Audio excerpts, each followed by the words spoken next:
Jing shep tiếng trong nga baro hak ma jong u ki du no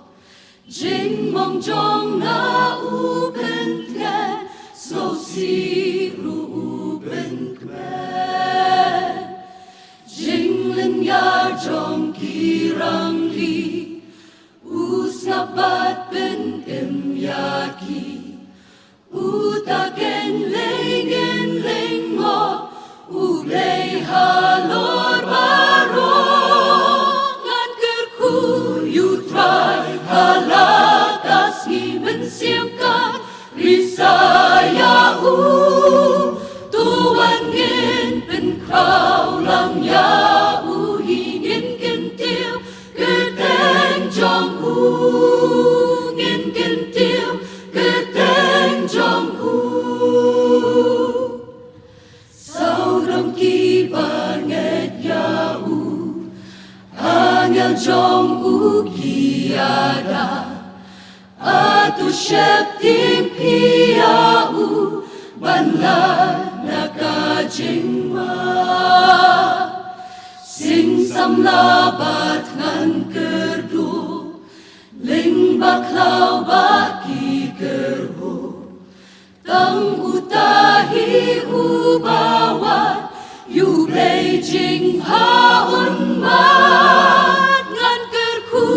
yu try halakas ni men siam kan risaya u tuan ngin pen krau lang ya u hingin ken tiêu ke teng jong u ngin ken tiêu ke teng jong u kat bangadang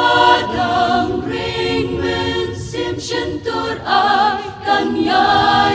ro ring kat barot ki ba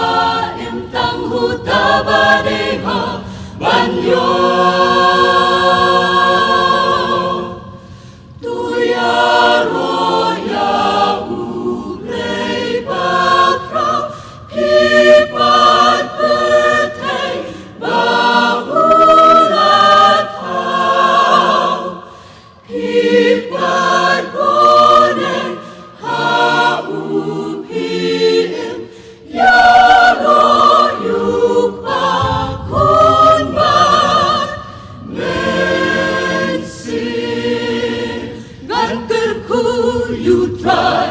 halakas ni men siam kan risaya u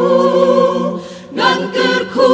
you try halakas ni men siam kan risaya u tuan ngin pen krau lang ya u hingin ken tiêu ke teng jong u ngin ken tiêu ke teng jong u in can do good.